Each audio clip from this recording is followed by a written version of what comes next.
চাওক আপোনালোকে পথাৰত কিমান সুন্দৰভাৱে সেই গাড়ীখনে ধান কাটি আছে দেখিছেনে আপোনাৰ ধান কোনো ধান এটা আপোনাৰ আলানি নহয় আপোনাৰ ধানখিনি একদম ধুনীয়াকৈ মেচিনৰ সহায়ত কাটিব আৰু ধানটো আপোনাৰ মৰণা আকৌ এক্সট্ৰাকৈ মাৰিবলগীয়া কোনো প্ৰয়োজন নাই তাৰমানে আপোনাৰ ধানটো ধুনীয়াকৈ গাড়ীখনত জমা হ'ব সেই আকৌ যিটো নাৰ ওলাব সেইটো আপোনাৰ গাড়ীখনৰ পিছফালেদি আপোনাৰ নাৰটো বাঢ়ি হৈ যায় সেইটো আপোনাৰ খালি ধানৰ থুককেইটা কাটে বেছি একদম গুৰি চপাই নাকাটে ধানখিনি মানে খালি ধানৰ থুকখিনিৰ লগত অলপ প্ৰায় এপেকেটমান মানে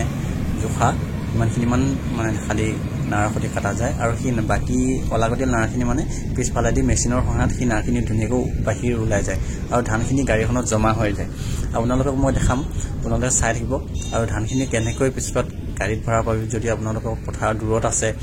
মানে কঢ়িয়াবলৈ অসুবিধা হয় তেতিয়া আপোনালোকে ট্ৰেক্টৰ ল'ব লাগিব আৰু ট্ৰেক্টৰ লগালে আপোনাৰ মালিকৰ নাম্বাৰটো স্ক্ৰীনত মই দি ৰাখিছোঁ আপোনালোকে লাগিলে তেখেতৰ লগত সেই নাম্বাৰটোৰ জৰিয়তে আপোনালোক কথা পাতি আপোনালোকে তেখেতৰ লগত যোগাযোগ কৰিব পাৰিব সেইটো আপোনাৰ খৰচটো কোৱা গৈছে গতিকে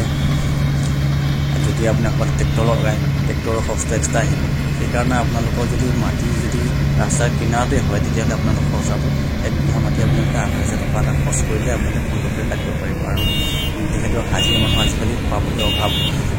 সেয়া দেখিছেনে মই কৈছিলোঁ যে নাৰখিনি ওলাই যায় এই পাছফালেদি এইফালেদি ধুনীয়াকৈ এই যিখিনি অলাগতীয়া নাৰ সেইখিনি বাহিৰ ওলাই যায় আৰু খালি ধানখিনিহে আপোনাৰ মানে গাড়ীখনত জমা হৈ থাকে ওপৰত যিডাল পাইপ দেখিছে এই দেখিছেনে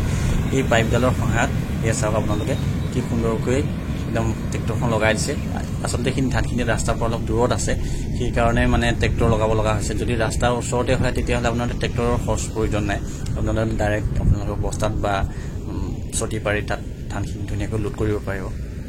আৰু সেইখিনি শুকোৱা আশা কৰিছোঁ এই ভিডিঅ'টোৰ জৰিয়তে কৃষক শ্ৰেণীৰ ৰাইজ বহুতো উপকৃত হ'ব আৰু এনেকুৱা ভাল ভাল ভিডিঅ' পাই থাকিবলৈ মোৰ চেনেলটো ছাবস্ক্ৰাইব কৰি ৰাখিব যিসকলে এতিয়ালৈ মোৰ চেনেলটো ছাবস্ক্ৰাইব কৰা নাই প্লিজ আপোনালোকে ছাবস্ক্ৰাইব কৰি বেল আইকন প্ৰেছ কৰি অলপ ক্লিক কৰি ৰাখিব তেতিয়া ভিডিঅ'বিলাক পাই থাকিব